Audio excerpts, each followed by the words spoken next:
Bon, comment allez-vous? Petite vidéo actualité mercato. Bah, il faut, hein, les gars. Il y a des clubs qui sont actifs, hein. Il y en a qui, voilà, ne rigolent pas trop. Bon, on va parler de Mastantuono. Au Real, il y a des gros dossiers autour de l'OM, qui est largement le club français déjà le plus actif sur ce début de mercato. On va évoquer rapidement. Bah, c'est cool quand même, Ansu Fati, Monaco. Je vous donnerai mon avis rapidement là-dessus. Cherki à City, on va en reparler. Et question autour de Zarbani au PSG. On l'évoquera également. Vous avez le chapitrage sur cette vidéo, comme d'habitude. Je profite pour répondre voilà, à certaines personnes. J'ai beaucoup de demandes. C'est gentil à vous, les gars, mais vous le savez bien. Coro, tu peux faire une vidéo sur ce joueur, sur ce joueur. Est-ce que tu peux faire un mercato idéal pour machin, truc et tout? J'ai des envies, mais il y a également un programme, il y a une actualité, il y a aussi la vie personnelle ou peut-être que j'ai envie de couper un petit peu. Enfin, vous le savez très bien, ne m'en voulez pas, mais l'été est long. Il y aura des vidéos mercato. Je profite également, voilà, de aller faire un petit peu ces vidéos actualité mercato pour évoquer pas mal de clubs. Là, on a du club français, on a également du club étranger.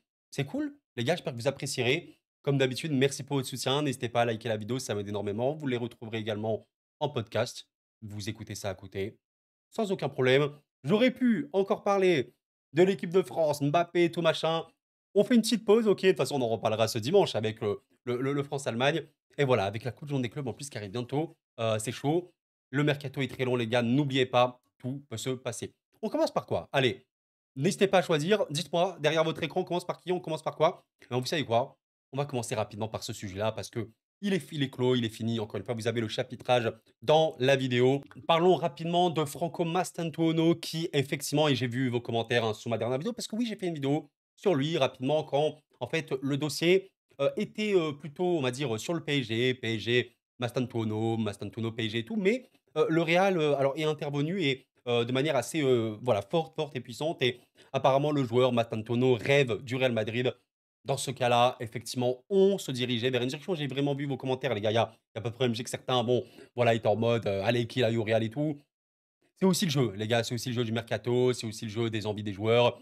Bah, ils veulent le Real, les gars. Il y a pas de problème. Voilà, je dis aux Madrilènes qui peuvent m'écouter. N'hésitez pas à aller voir ma dernière vidéo qui en parle, où je développe un petit peu le profil, le rôle qu'il pourrait avoir au Real Madrid. Et voilà, comme le dit Fabrizio Romano ici, Matantuono passera sa visite médicale et signera son contrat avec le Real Madrid la semaine prochaine. Dossier clos. J'ai même entendu, alors à vérifier, mais qu'il pourrait être présent pour la Coupe du Monde des clubs.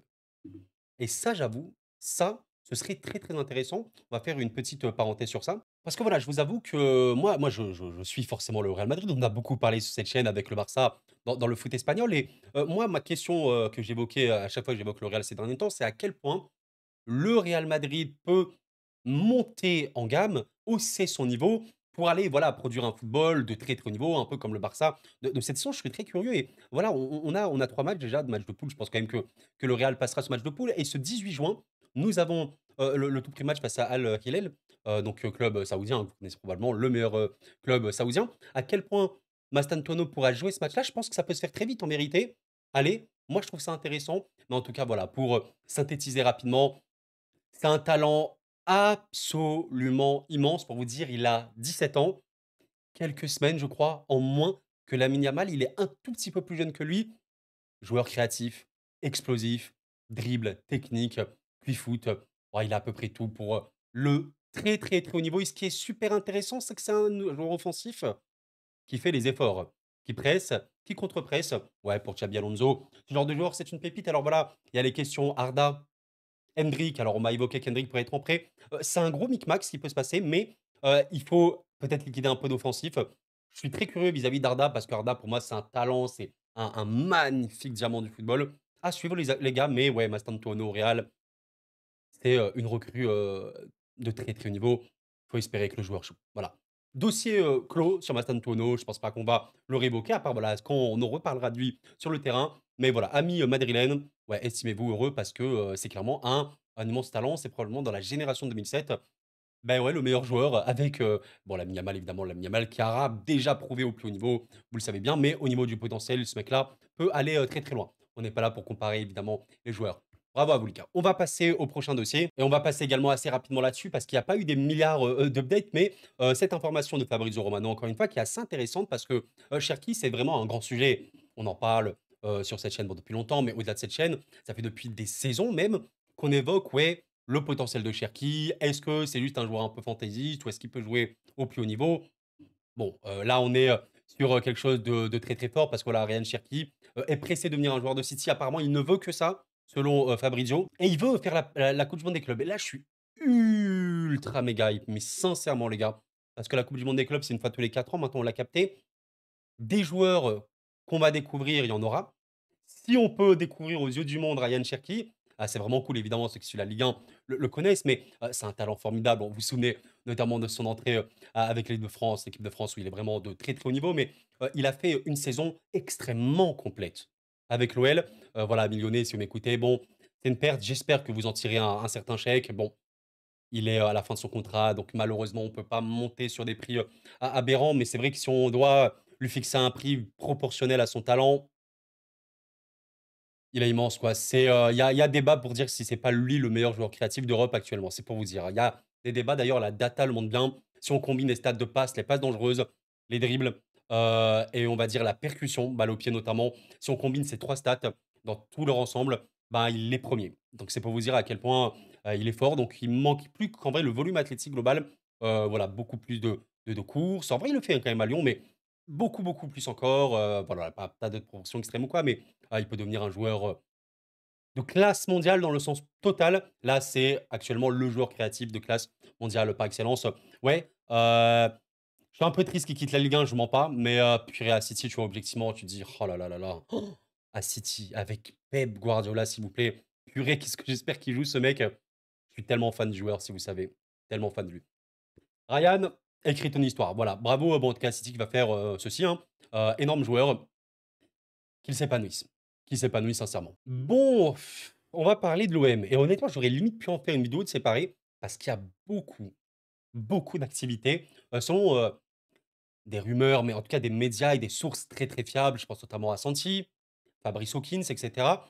Voilà, comme le dit BeFootball ici, l'OM est vraiment sur tous les fronts. Il y a beaucoup de discussions. Angel Gomez, qui devrait, normalement, se faire. On a parlé de Nelson Semedo également à un moment.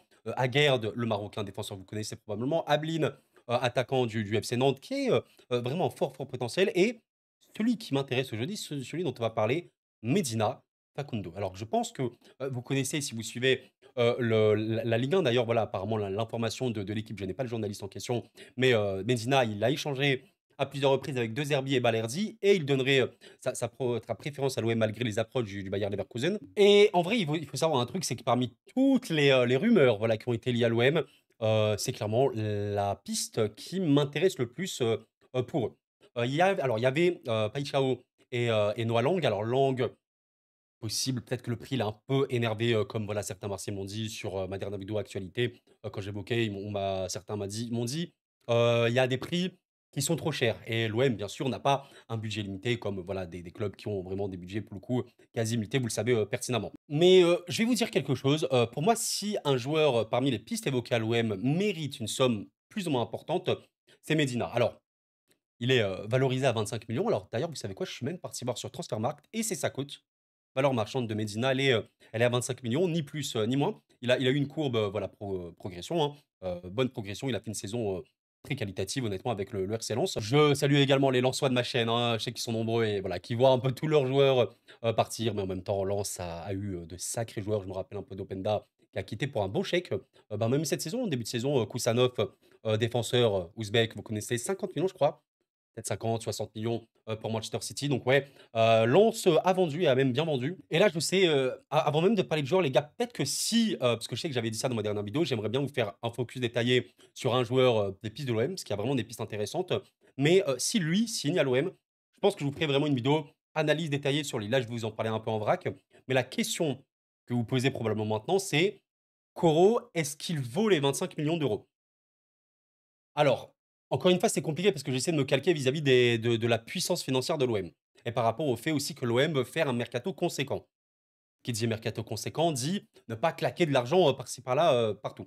Honnêtement, pour moi, c'est un joueur expérimenté en Ligue 1, très, très, très compatible OM, honnêtement, vous allez comprendre et qui, mine de rien, par rapport à son âge, à son rôle, à l'importance qu'il peut avoir dans cet homme-là vis-à-vis des besoins. En fait, 25 millions, je trouve pas ça choquant. Vous voyez, par exemple, Ablin, 25 millions, on peut parler de potentiel, OK, il est plus jeune, machin. mais peut-être c'est un peu too much, peut-être.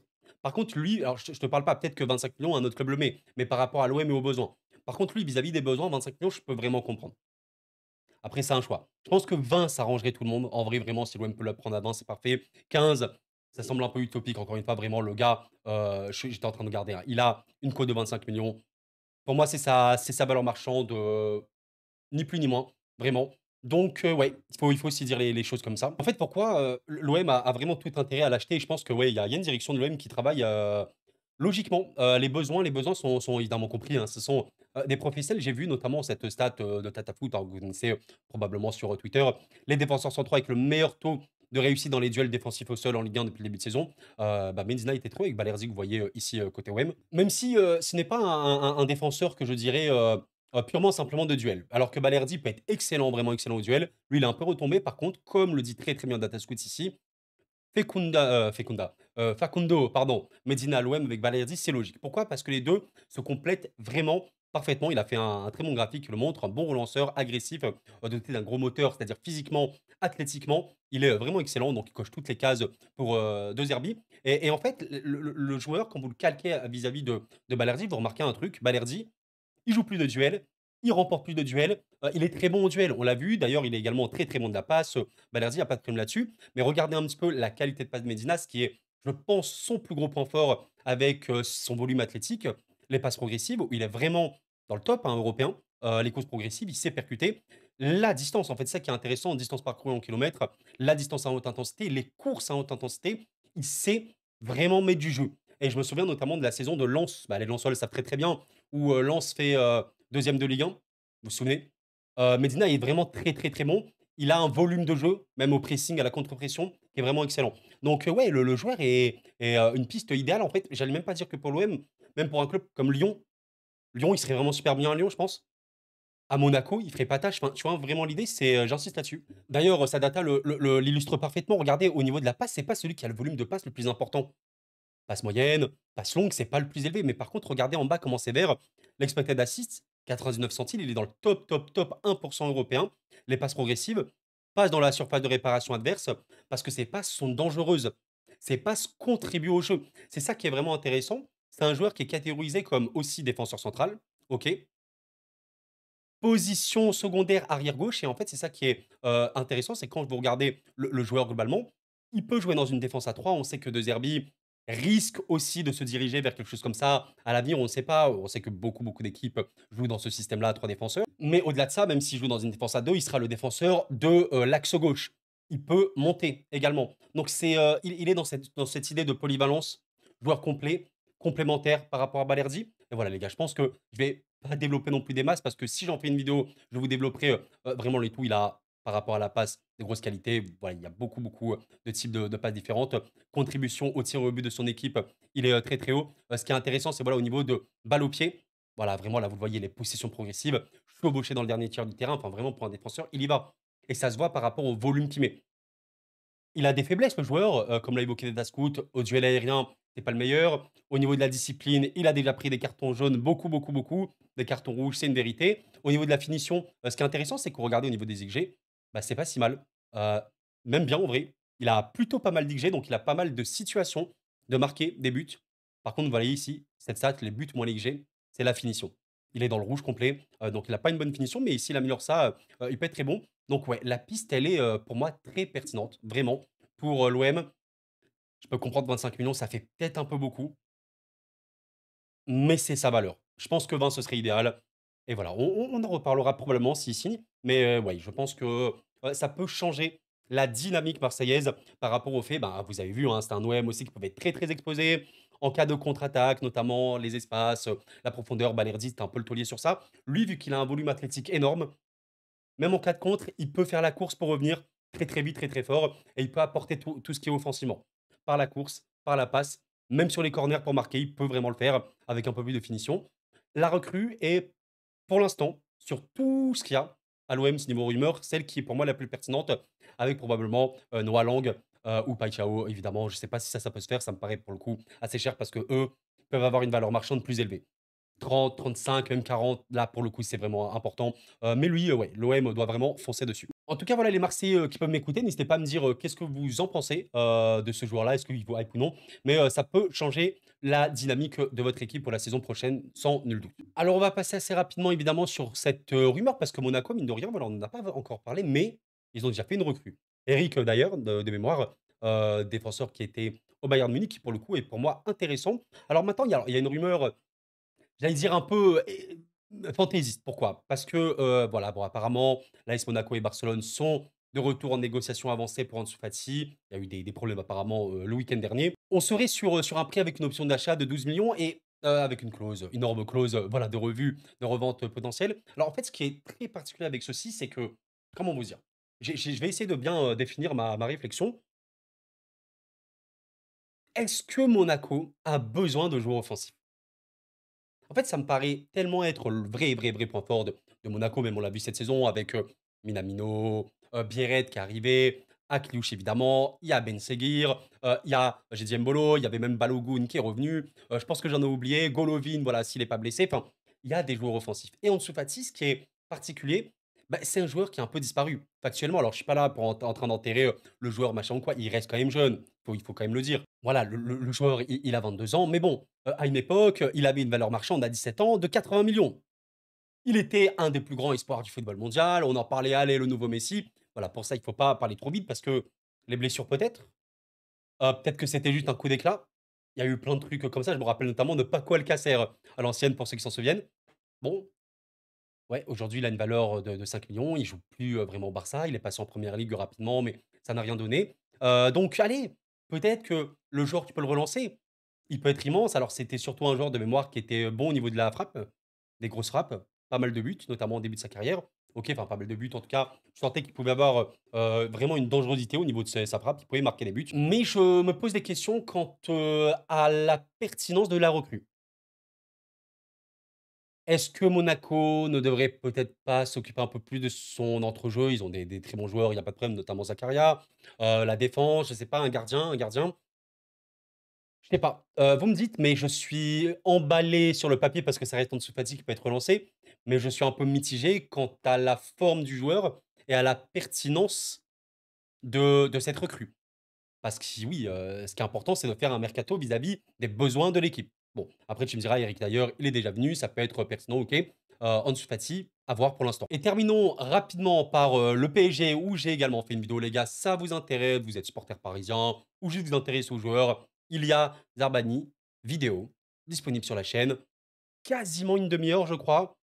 Quel régal, j'ai pris un plaisir magnifique, à écrire, à tourner cette vidéo. Bah, en fait, c'est une vidéo que, j'allais dire, je préparais depuis des mois. En tout cas, quand il y a des rumeurs, importantes, je les note et quand je peux dans la saison, je regarde des matchs, je regarde des séquences et voilà, comme ça, j'ai un peu le joueur en tête. Donc je pouvais vous sortir la vidéo, on va dire, dans de bonnes conditions. Je suis personnellement vraiment très, très, très fan du joueur, au nul doute, hein, qui serait, une excellente, recrue, pour le PSG. Mais la question qu'on a là actuellement, à quelques jours et oui, de cette coupe du monde des clubs, parce que les gars, je vais vous rappeler, une chose quand même rapidement. Ben, voyez, les champions d'Europe en titre, oui, parce que je vais vous le rappeler, les champions d'Europe en titre, le Paris Saint-Germain qui a battu 5-0 l'Inter Milan. Donc ce sont eux, hein, les champions d'Europe. Je rappelle quand même, même pour moi, on va arrêter ça. Les champions d'Europe vont bientôt jouer contre l'Atlético Madrid le 15 juin. Et ah là là, on a une nouvelle triste, les amis. Eh oui, aïe aïe aïe, je vais vous montrer cette nouvelle terrible, malheureuse. Eh oui, les amis, aïe aïe aïe aïe aïe. Bradley et Ousmane se sont blessés. Bon, pour le début de la compétition de la Coupe du monde des clubs, c'est peut-être pas, le truc le plus gênant. J'ai complètement, voilà, raté mon onglet. C'est peut-être pas le plus gênant parce que, voilà, ça reste les phases de poule, surtout que les joueurs aussi ont besoin de se reposer. Il y a du banc, on le sait bien, mais bon, c'est gênant. On aimerait ne pas avoir nos joueurs blessés, mais voilà, je m'éloigne un petit peu du sujet. Par rapport à Zabarni, on n'a plus de news, on n'a plus rien. On évoquait, c'était un peu le point d'ancrage, 10 juin, avant le 10 juin, le PSG aimerait faire une recrue en défense. On a évoqué Ordonez pendant un temps, on a évoqué Mosquera un petit peu. Il y avait même, alors Mario, j'ai oublié son nom, de la Lazio, que je connais, vraiment moins pour le coup, mais j'ai vu un peu sa data, il était, pour le coup assez pertinent également, de la Roma ou de la Lazio? Plutôt de la Lazio et donc Zabarni. On est, bientôt au 10 juin, alors je m'exprime, je sais pas ce qu'il en est, mais ouais, potentiellement, on arrive à la coupe du monde des clubs avec, allez, les joueurs qu'on a de base, Beraldo, Lucas Hernandez probablement, Marquinhos, Pacho. En vrai, je sais pas à quel point le PSG peut faire tourner. Je me dis, allez, ouais, tu es sur l'Atlético Madrid, c'est quand même un gros adversaire hein, dès le début. Je sais pas à quel point cet Atlético sera complet, mais Botafogo, Seattle notamment, bon, tu peux faire tourner. C'est pour ça que les blessures de Barcola et Dembélé, on espère qu'elles sont pas si graves. C'est peut-être pas la chose la plus gênante, mais j'avoue que, ah purée, qu'est-ce que j'aimerais, comme vous, comme tout le monde. Putain, mais Zabarni, pardon, je vais avoir du mal à prononcer son nom, bah, on va l'appeler Ilia au pire. Hein. Ilia, il arrive au PSG, bah, déjà vraiment, il faut le faire, lui, il faut mettre le prix dessus. Tu peux commencer la Coupe du Monde des clubs avec lui directement. Zabarni, pas de chaud d'entrée, oh là là. Ouais, mais si Pacho aussi a besoin un petit peu de repos parce qu'il a tellement enchaîné de matchs, lui, avec Hakimi et Vitinha, je crois, les 3 joueurs les plus utilisés par Luis Enrique. On verra bien, les gars, mais voilà. Pour vous rappeler, la rumeur est OK. J'ai pas vu grand-chose de plus. Enfin, j'ai pas vu un autre club sur lui, une offre officielle proposée. Donc, je suis en mode, soit le PSG temporise un petit peu, soit il y a des discussions peut-être avec un autre défenseur. Bon, je pars quand même du principe que peut-être que le dossier Mastantuono au Real a fait un peu ralentir la chose. Bon, tu me diras après on peut être sur plein de dossiers en même temps, mais je me dis que là, allez, si on est sur la dernière ligne droite, peut-être attendre le week-end, attendre la fin de la Ligue des Nations et juste avant la coupe du monde des clubs, le recruter. On verra bien, mais les gars, c'est vrai que là, on est à moins d'une semaine, non, à une semaine, un peu plus quand même, de la coupe du monde des clubs, donc ça peut aller très, très vite. À suivre les amis, mais évidemment toujours extrêmement hype là-dessus. La vidéo est disponible sur la chaîne. Eh bien écoutez les amis, c'est la fin de cette vidéo Mercato. Actualité, j'espère vraiment que vous l'avez apprécié. Je vous balance cette petite info au cas où si ça vous intéresse et si vous avez oublié. Voilà, demain, alors je m'exprime, donc ce sera le dimanche à 15 h. Et oui, parce que certains pensent que c'est un peu plus tard. Non, c'est bien à 15 h le match de la troisième place, assez anecdotique évidemment entre l'Allemagne et la France. Mais à regarder, je pense qu'on peut aller avoir un match qualitatif, j'allais te dire. On verra bien. On verra le fameux Deschambault là, n'est-ce pas? Voilà, j'ai fait des vidéos par rapport à Deschamps, l'équipe de France sur la chaîne récemment. Je vous invite à aller le voir si ça vous intéresse. Et d'ici là, bah, portez-vous bien encore une fois vis-à-vis des vidéos mercato. J'en ferai on verra en fonction de ce qui se passe tout simplement. D'ici là, portez-vous bien, c'était Kuro, prenez soin de vous et la paix sur vous.